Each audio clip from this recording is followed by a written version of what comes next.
அருட்பெருஞ்சோதி அருட்பெருஞ்சோதி தனிப்பெரும் கருணை அருட்பெருஞ்சோதி எல்லா உயிர்களும் இன்புற்று வாழ்க கொல்லா நெறியே குவலயமெல்லாம் ஓங்குக.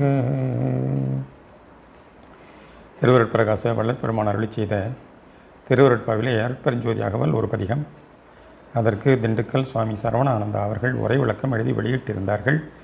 தலைப்பு எண் 223 இயற்கை பொருண்மை.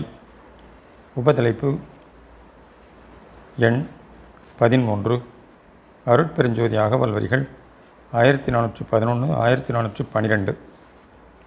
சாலவே இனிக்கும் சர்க்கரை திரளே ஏலவே நாவுக்கு இனிய கற்கண்டே.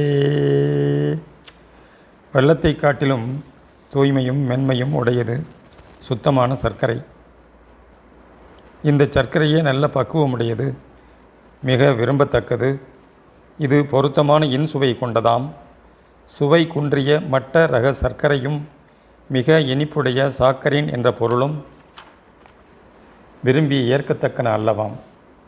நம் பதியே நல்ல சர்க்கரையாக நற்சுவை தரும் சிதம்பர சர்க்கரையாக உள்ளார்.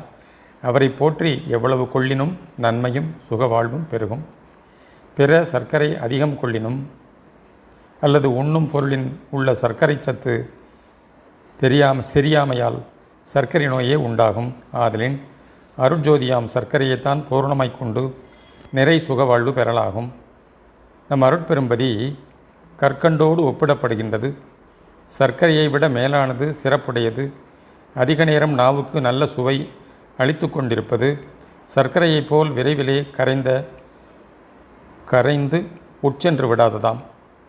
கண்டு உமிழ்நீரோடு கொஞ்சம் கொஞ்சமாக கரைந்து உணவுடன் கலந்து விடுவதால் நல்ல பயன் பல விளைவிக்கின்றதாம். நம் தெய்வீக கற்கண்டோ கரையாமல் இருந்து கொண்டு உன் நாவிலே சதா மறையாத இன்சுவையை பெருக்கிக் கொண்டே இருப்பதாம். இந்த கருணை கற்கண்டிற்கு ஒப்பேது இந்த உலகில் இல்லை என்றாலும் கூட ஒப்பிட்டு பார்த்து கொள்ளவாவது பயன்படுகின்றதாம். சர்க்கரை துகளாக பரவி விளங்கும் நிலையை அகண்ட ஜோதிபதியையும், அதிலே ஒரு சிறு பகுதி இறுகி கடினமாய் வடிகம்போல் விளங்கும் கற்கண்டு என விளங்கும் நிலை அருட்பிரகாச வடிவுட்டிலங்குவதாகவும் கொள்ளலாகும். எனவே நாவுக்கு இனிய கற்கண்டே என்கின்றார். மிகவும் சுவையுள்ளது என்று அனுபவிப்பது நாக்கேயாம். இந்த நாக்குதான் நான் என்று விளங்குகின்றது. இந்த உலகிலே நான் என்று சொல்வது நாவாக உள்ளது, யாவரும் அறிந்ததே. ஆனால் இந்த நாவுக்கு ஆதாரமும் ஆற்றல் தருகின்றதும் கடவுள் ஜோதியே. ஆகையால் நான் நான் என்று சொல்லி கொண்டுள்ளது கடவுள் ஆன்மாவே என்பது உண்மையாம். இக்கடவுள் ஆன்மா தானே கடவுளும் கற்கண்டும் ஆகி பிரிவர உள்ளதனை குறிப்பதாய் அறியலாகும்.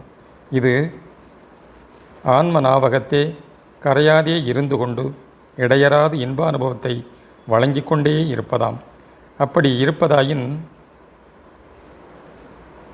அந்த இன்பம் நமக்கு ஏன் தெரியவில்லை இப்போது என்றால், மருள் நிலையிலே பொறிபுலன் அனுபவத்திலே நாம் இருந்து வருவதால் அருளின்ப அனுபவம் சற்றும் தெரிந்து கொள்ள முடியாதிருக்கின்றதாம். எப்போது புலனிச்சை ஒழிந்து அருள் விசாரத்தாலே அக உண்மை கடவுளான்ம நிலையிலிருந்து அருள் அனுபவத்தோடு விளங்குகின்றோமோ அப்போது முதல் அந்த அனுபவம் வெளிப்பட்டு என்றும் நிலவும். அருட்பெருஞ்சோதி அருட்பெருஞ்சோதி தனிப்பெரும் கருணை அருட்பெரும் ஜோதி தயவு.